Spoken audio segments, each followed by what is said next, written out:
Even if it is small, you can cram a lot into it.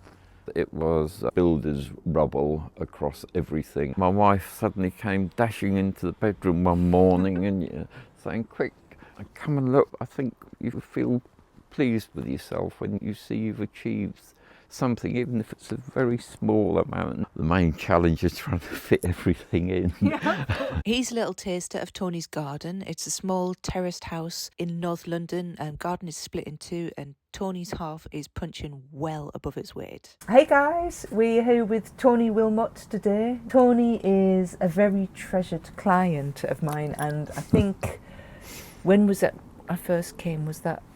Oh, it was about a year and a half ago when I'd been diagnosed with a throat cancer, and I was unable to, or I assumed I would be unable to do a lot of the work in the garden, and we were very lucky and found you. Oh, very nice of you, thank you. It's all right. And when I saw Tony's garden, I really wanted to come and work in the garden because it was very clear that Tony is very much a plantsman and loves his plants and knows how to show them off in a really good light. What particularly always impresses me about Tony's garden is the fact that it always just seems to be bursting with colour, and it's a fairly small garden, I would say. Yeah. Do you know how big or small? Smallish. I think we'll have to settle on. I've never measured it, to be truthful. So a smallish garden, but always packed with colour. I thought Tony can share what he has learned along his journey, etc., about how you can also pack your garden with colour. Yes, I do like my colourful plants. I also try to be a bit self-sufficient with tomatoes and mainly salad things and a few bags of potatoes, etc. At the start, the previous people I'd bought the place from had an extension built, and the builders had left all their rubble behind, which was not very good. So the ground was in a pretty poor state, and there was all sorts of rubbish there, and eventually it just ended up digging the whole garden by hand and sieving all the soil to get all the rubbish out. After many years and lots of hard work, it's now bearing fruit, so to say.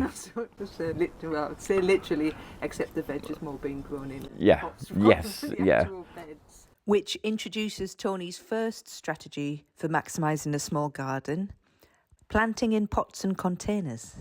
It's amazing how much you can actually fit into a garden when you stop and think about it.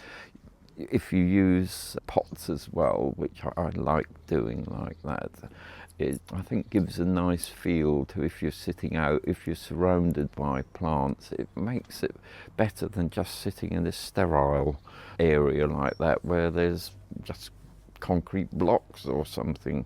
It's far more interesting having plants, seeing the animals, the birds like that are attracted to your garden as well. It adds to the pleasure of sitting out. And if you've got a garden, then use it and sit in it. And the tomatoes are now going off, but we've had tomatoes since July, and it's now end of October, and there's still some left. We've been quite happy like that. These days it's amazing the different varieties. You've got your ordinary red tomatoes, yellow tomatoes, black tomatoes, green tomatoes, and it's good growing them, but then also if you're doing a salad, it's more attractive if you have the different coloured tomatoes like that. And also if you're using home produce, it always tastes nicer. So let's break down a couple of Tony's pots. This one here, we've got Coreopsis, we've got Nemesia, Salvia, Amistad. There's some begonias at the back. If you look on the right here, that's the same pot approached from the other direction. We've got a different pot here of begonias. You can see that Tony's style is quite exuberant. And this is a series of pots along the flagstones, not the olive, but the canna, yes, the dahlias, yes. What filters then is Tony applying when every plant has to earn its space? that is one of the things I very much is to get plants which are bee friendly, to help with the environment and try to attract insects into the garden, which I think is helpful like that. And it's something which I would encourage sort of people to try and think of when they're growing flowers. Yeah, good plan. So do you go as far as to avoid sterile cultivars? I do to a certain extent. I will look to see where the bees are being attracted to, and I've been watching them. Makes me sound very lazy like that, but I do other things. But I've been watching which plants attract the bees, and I found there are certain ones which they gravitate to, and late afternoon you can get dozens of bees like that, which unfortunately with the numbers falling pleases me no end to see them. Yeah. I think that is one of the pleasures like that, is helping the environment. Because there are so many blossoms actually in here, really, because I suppose the fact you like the colour, and the obvious way to achieve it is through flowers. Yeah. Bees like the flowers, then Yeah. it's a logical progression. Yeah, it pleases me, but it also helps the bees, helps the environment, and I think you feel pleased with yourself when you see you've achieved something, even if it's a very small amount, and you've attracted a few more bees to your garden. It's something which, as I said, the more people that do things like that, the better the environment will be, I hope. What other kind of filters do you have in your selection process? The bee friendly is something I always try to get. Also, if it's something that I haven't seen before, I like to try a different and unusual. I think it gives you a little incentive to try to do something different like that. If things grow well, then yes, you will have a good portion of those in your garden, but also it's nice, I think, to experiment and try different things, and then if they're successful, when you have friends in like that, often they will go, oh, I haven't seen one of those before. What is it? How do you grow it? And where did you get it from, etc. And so they're the three standard questions. yes, that's it. It's something extra like that to do, and it gives you, as I said, an incentive when they work. They don't always work, of course. I've had numerous failures, but you can put them to one side or think, what have I done wrong this time? Should I have done something different? Sometimes it's your fault, sometimes the plants just aren't suitable for the garden you've got. Some plants like poor soil, lupins aren't that successful in the garden. Canterbury bells aren't that successful always, some are not, but that's because they like poorer soils. And as I've enriched mine, and I think now the soil is past what they like, so they won't grow very well. So I try to stay away from plants that I know I'm not going to be successful, because A, you don't get anywhere, and B, it's not fair on the plants putting them somewhere they're not happy.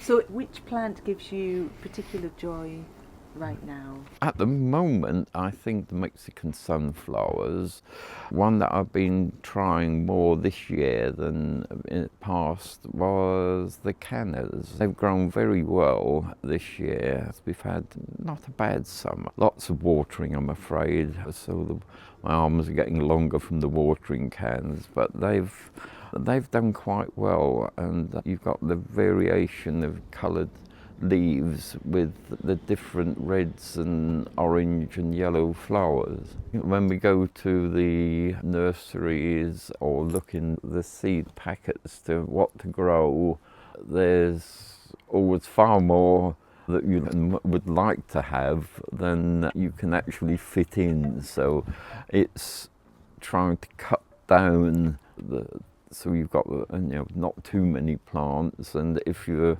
growing from seed, to make sure you don't overrun the garden with one particular species. This year we've done quite well on the They're easy to grow, the annuals, the calendulars, but they also have a very bright orange and yellow, so they're good plants to add a very good splash of colour, a sort of a part where the colour isn't too much. You do, I think, a good job of mixing annuals in with longer lasting species. My wife has an actual liking and passion for shrubs, and she always says, "Oh, I want this shrub," and I always say, "But that's going to grow to 20 foot or something like that." So she always tells me there's always shears and you can always cut them down. We do get somewhat overrun with shrubs on occasions like that, and most of them are taken off quite well. And as we were discussing, next year some of the ones from the pots will be transferred into the borders when we change the borders round.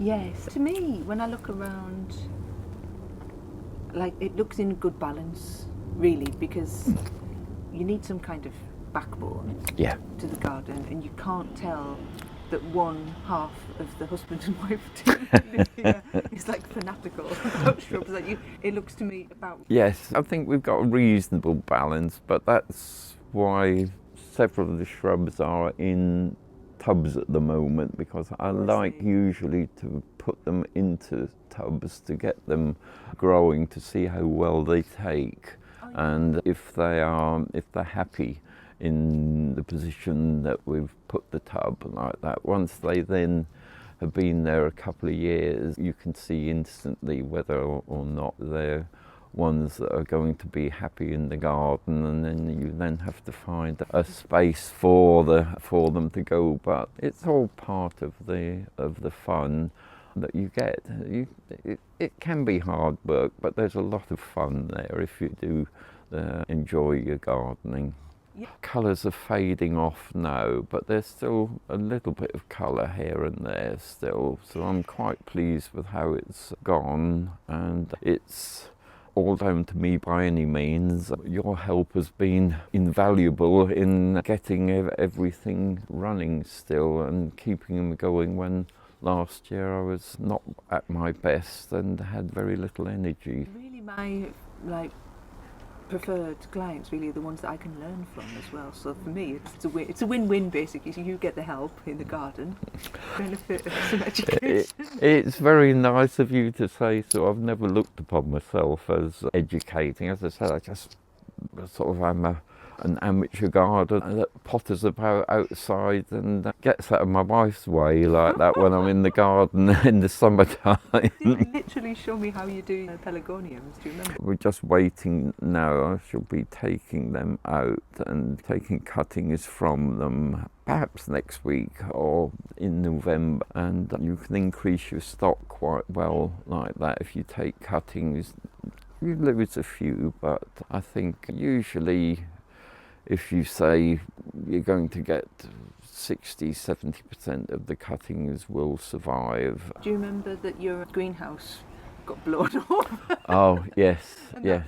There was curtains for some of the plants. Yes, it didn't help like that. We had some very high winds, and my wife suddenly came dashing into the bedroom one morning and saying, "Quick, come and look," and the greenhouse had come forward. The wind had caught it somehow and pushed it forward, and oh God, what are we going to do? And I struggled like mad. Well, we both did, and we saved probably 2/3 of them and lost about 1/3, but that was unusual. It was very strong gusts of wind that year.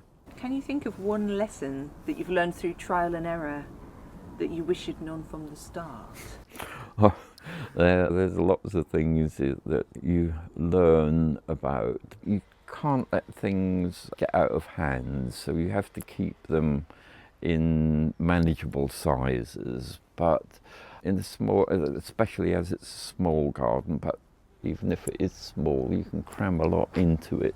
No space is too small. If you want to grow flowers or produce, anything like that, just a flower pot, you can grow it on that. As long as you've got somewhere outside to put it, then why not grow it like that? I look at the gardening world and I see the different gardening programs, and I see the people that have just got small balconies like that in, say, a tower block.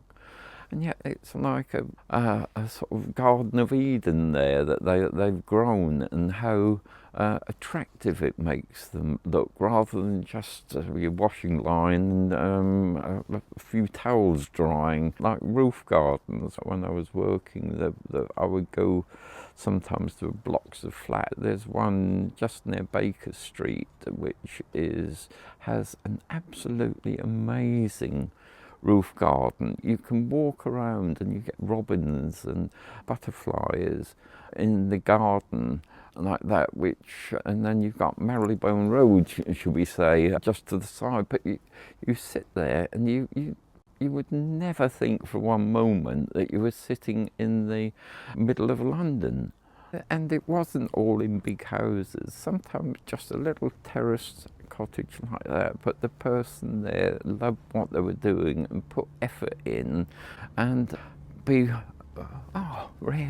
look at that guy, that is amazing, what's that plant? And I would ask the same questions that people ask me then, and look to see what they'd done, but sometimes it would virtually take your breath away to see how creative they'd been. Yeah, I think you've hit the nail on the head, because if an individual is enthusiastic, a garden will spout forth.